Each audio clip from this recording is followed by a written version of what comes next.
On the 11th of December 1942, a daring raid was carried out involving just 10 Royal Marine Commandos using canoes. The objective was to attack German shipping 60 miles inland in the Bordeaux region of France, and none of the men was expected to survive the mission. Not only was the mission a success, but 2 men did survive to tell the incredible story of the cockleshell heroes. 50 years later, to commemorate this extraordinary event, a race takes place, retracing the route taken in 1942. And present at this event was Bill Sparks, the sole living survivor. I enjoyed going back very, very much. It naturally took me back, but the French people made us very, very welcome. And it was amazing to think, you know, that years ago we had paddled along this area, but everything, of course, seemed so different, because now I was seeing it in daylight instead of in the dark.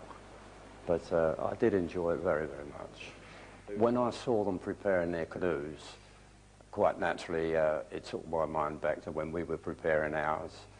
But, of course, the conditions were very much different for us. In December, that December was one of the coldest years we've had for many, many years. And the tides at that time of the year sometimes reach as much as 14 knots. So it was far more difficult for us, really. Plus the fact, of course, that our canoes were laden very heavily with explosives, rations and water. But, yeah, when I saw these lads all setting off, of course, you know, it did remind me of our little lot setting off. Well, when we found we were working with canoes, firstly... Really, I suppose it was rather hilarious. We were like little schoolboys on a holiday. When we got first down on the beach in the South Sea, and were introduced to our canoes, we thought, this is great, it's like being on a canoeing lake.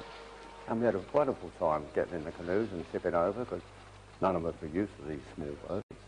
And much to Blondie Hasler's disgust, he soon changed all that. We really thought we were on a holiday for the time. In 1954, a film was produced by Irving Allen and Albert Broccoli, starring Trevor Howard and Jose Ferrer. Ferrer, who also directed the movie, played the part of Major Hasler, better known as Blondie by the men. Hasler led the 10 men on the mission and was the other survivor of the raid. The part of Bill Sparks was played by Anthony Newley. The film, I thought, was good entertainment. There was quite a lot of actual facts in it, but there was a little license taken, obviously, because the film was made for public entertainment rather than a documentary. For my part, the reason I volunteered, I lost a brother in the beginning of the war, and I felt that, as a young man, then I felt I wanted revenge, and this seemed to me an ideal way of getting it. And the reasons for volunteering, some that just wanted action and hadn't seen any action, some that had their Dear John letters from their girlfriends and wanted to volunteer to commit suicide in some sort of way. And really they had very many various reasons. But they all were volunteers, of course, and they soon became very enthusiastic volunteers. Naturally, in a little unit like this, when we realised that we were going to be trained for attacking shipping, rumours started spreading. And we got together and we were convinced that we were destined to go up the Norwegian fjords to attack the Tirpitz. And obviously these rumours got back to Blondie Hasler, and he called us together and gave us a nasty dressing down, reminding us that rumours sometimes turn out to be true. And of course this convinced us that we were true. We were going up to Norway in the fjords. And it wasn't until we were on the submarine, our first day out at sea, when we got the first shock. When he called us together in the forecastle and he said, I'm sorry to disappoint you people. He said, but we're not going to Norway after all. We're going to France. That rather pleased me because Norway seemed such a long way from home. You know, I thought if we have to start walking, we're going to get nowhere. And France, just that 21-mile strip, that seemed a lot nearer home, and I was quite happy about that. During the trip out on the submarine, we had a 5-day journey. It really hit us then that this wasn't another exercise, which we'd done many of them on the submarines, but this was the real thing. We then, the submarine surfaced, and we then commenced getting the canoes out with the original idea was for 6 canoes to do the attack. And 5 of us got off the submarine, and as the 6th one came out of the hatch, he snagged on a clip, and he got about an 18-inch tear along the side of his canvas side of his canoe. So Blondie had couldn't do anything else but to tell them that they had to abort the mission and go back to the submarine, which the lads had trained so hard and they were so keyed up that they tried to convince him that if he let them come, they could still bail out whilst they were paddling along and keep the canoe afloat, which of course was an impossible task. And he was insistent that they couldn't do this. And after a little while, we heard a terrific rushing of water, which we hadn't encountered during our training. And Blondie called us together, circled us together, and he said, ahead are tidal races, which we'd never encountered. He said, they're very, very scary, but not to worry, just use our rough weather training and we'll be okay. And then before we knew it, Blondie and I were leading the pack, and we were in the first tidal race. And so these tidal races for a canoe are disastrous. They just toss you about like a cork, and the main thing you've got to do is keep upright. Well, we got through. The 2nd, 3rd and 4th canoe came through. The 5th one was missing. So being with the CO, we went back into the tidal race to try and find them, but we never found any signs of them. Looking back over the estuary now, as I stood there and looked out at the lighthouse and remembered the night that the 2 boys were in the water just by there, and remembered how the light, we were afraid of the light from the lighthouse silhouetting us to the shore. Everything suddenly seemed so near and yet so far. It seemed a long time, and yet it seemed as though it was only yesterday. Nothing seemed to have changed in that respect. Although travelling up the river, of course, we found a lot of differences, but it was really an uncanny feeling.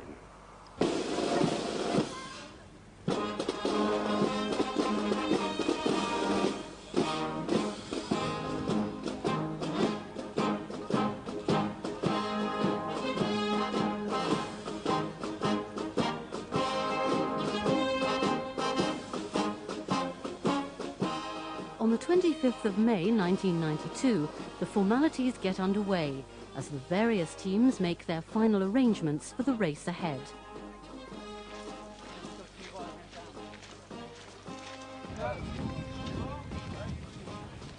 Okay.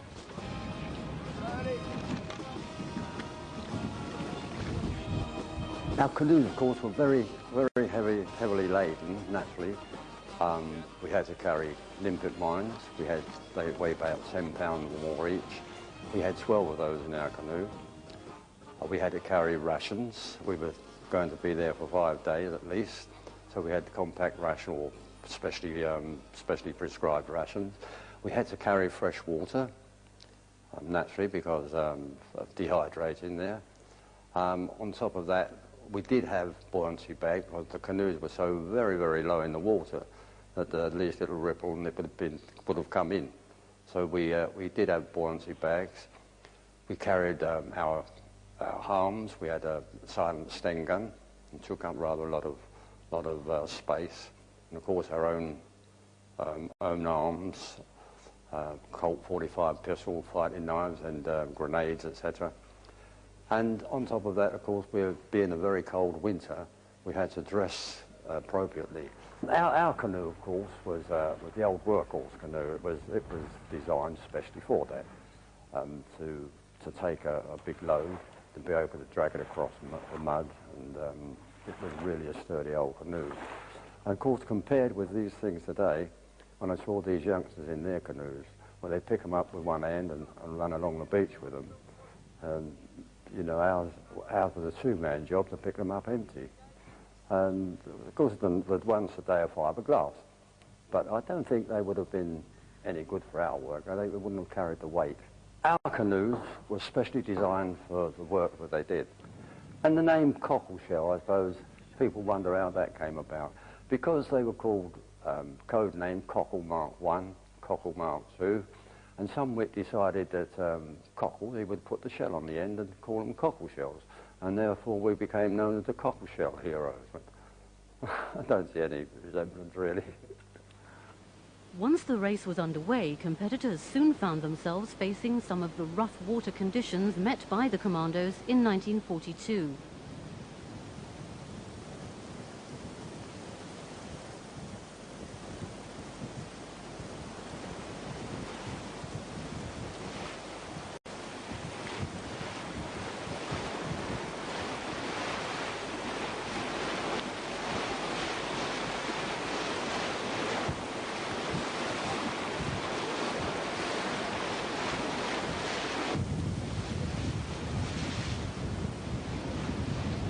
The rules of the race specified the use of a sea kayak, but it soon became obvious that this message hadn't got through to many of the participants of the race.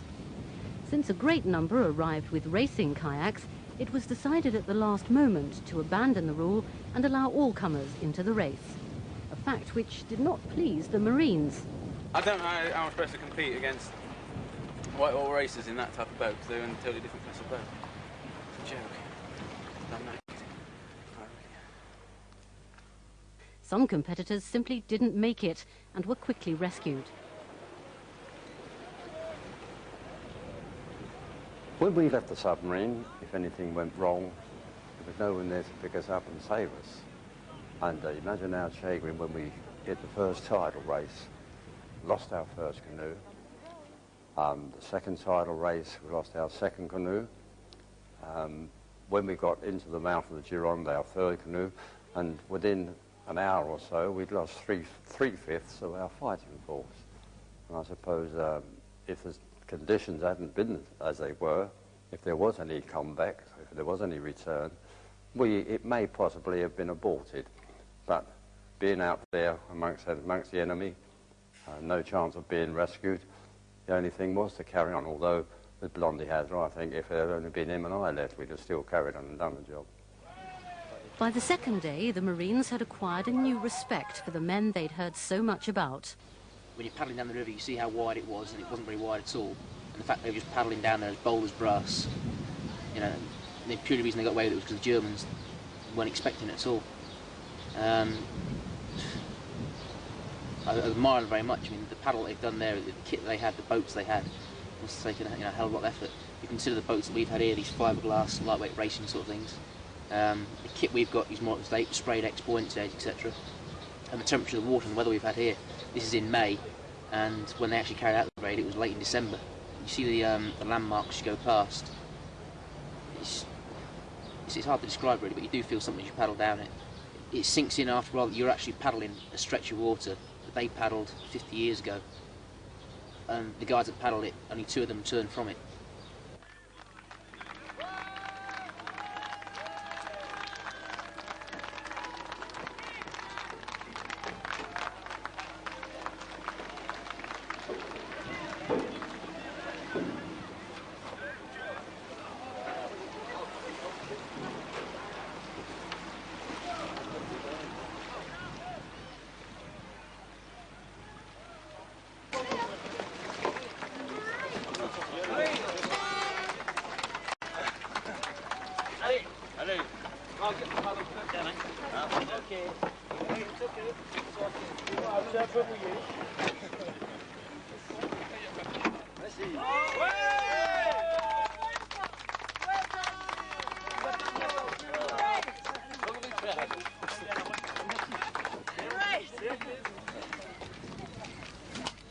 Yeah, let's go back and maybe, because I'm afraid you get cold, no? You catch cold here. No? No? Okay, if you want...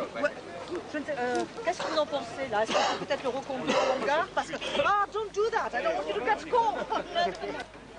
For Bill Sparks, the arrival at the final destination today was a far cry from the scene 50 years ago. No fanfare, no photographers, no bright, warm, sunny day. But when we pulled up alongside our first ship, suddenly we were bathed in light. The sentry on board had seen us come in, and he looked over the side, shone his torch on us. I'd now got the cockpit cover open. I was in the act of landing Blondie, the first limpet. And suddenly we had just had to freeze, daren't move, and I was holding onto the side of the ship with a magnetic holder, and I decided that if I let go of this, hopefully the canoe would drift down the side of the ship and perhaps sentry would give up. Well, as we drifted along, he followed along with his torch, and any minute I thought he'd got to fire at us, you know, and my back felt very naked then. But eventually we got under the flare of the bows, and he lost sight of us. So once again I clamped onto the ship to stop us drifting anymore. And after a time, he switched his torch off, and we heard him walk back along the upper deck. He'd given up. He must have been convinced that we were just a load of flotsam or something. Once they were well clear of the area, the limpet mines started to go off, and the search began for the men who'd done so much to damage these ships. Of our casualties, the first canoe that capsized inside a race, we found out later that they did manage to get ashore, and within an hour they were picked up by a German patrol and taken away for interrogation. The second canoe that capsized, these two lads, obviously we helped as much as we could, but with the tide turning, they were taken back out in the Atlantic, and one of those lads was eventually, his body was eventually washed up in Brest, and the other one we never ever found. The third canoe that we lost, when we thought that he must have been spotted and perhaps shot at by the Germans. We heard the shot, but apparently he managed to evade capture, and he tried to get into Bordeaux on his own because he'd lost us. And halfway down the river, he hit an underwater obstacle which completely ruined his canoe, and they had to swim ashore and start their escape routine. Well, when we went back to St George's and they unveiled this beautiful memorial stone, I was highly delighted because these people had remembered these lads without any prompting or anything, and of course all their names were there and will be there for years and years to come and always be remembered. Bill Sparks was awarded the Distinguished Service Medal. Blondie received the Distinguished Service Order. But to Bill's astonishment, the men who died received no formal recognition. After the war, I was appalled to learn that these lads were not going to be given any decorations. Two had got the puny mention in dispatches, which I was devastated with.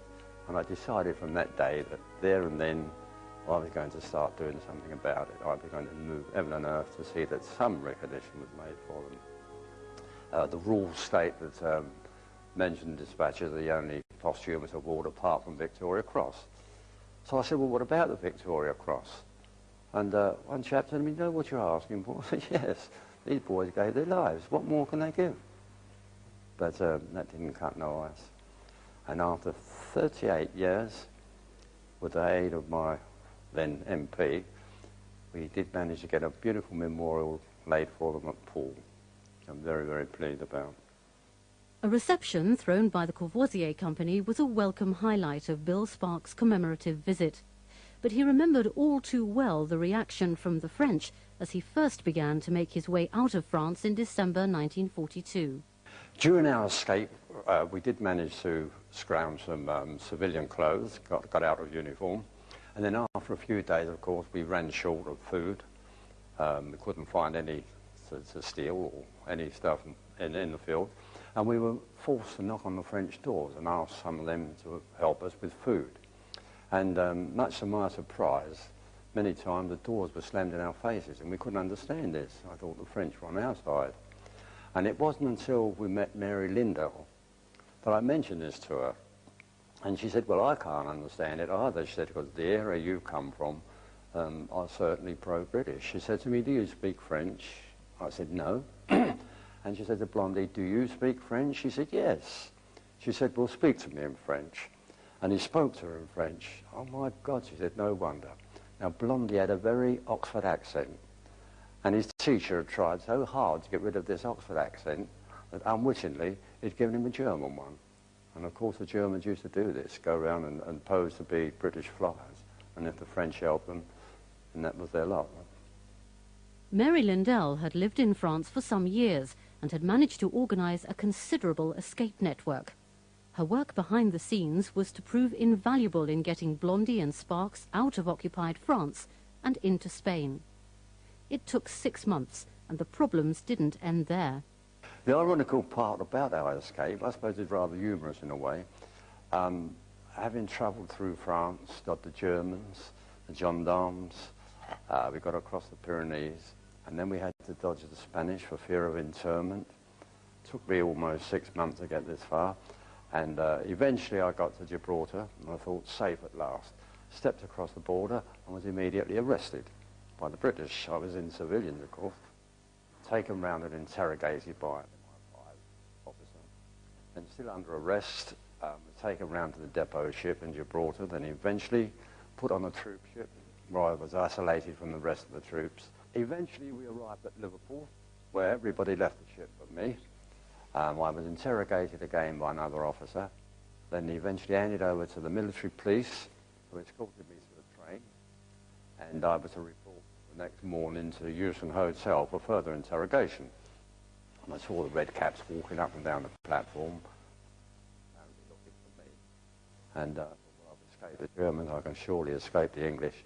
And I jumped on the train and went home, because I found out in Gibraltar that my parents had a telegram saying missing, killed. So I thought, well, I must go home and let them know that I'm safe. When I eventually got back to the Euston Hotel, I was immediately arrested and taken up to a naval officer for interrogation. And he asked me why I was under arrest. I said, well, when I got to Euston, I said I went home to let my people know I was alive. Well, he said, that's fair enough. He said, but why are you under arrest? I said, well, I did take 5 days to tell him. So he said, well, that was naughty, but whilst I'm looking through this cabinet, he said, you just go out that door round to Richmond Terrace, which was combined opposite quarters. He said, and it'll all be over. And thankfully I did. So I got round to Richmond Terrace, and at last someone knew about me. For Bill Sparks, this was just the first of many exciting commando campaigns during the war. But of all of them, Operation Frankton will always be recalled with the greatest sadness, as he remembers those who died so bravely to protect their fellow men. He knows that without that sacrifice, he and Blondie would almost certainly not have managed to escape.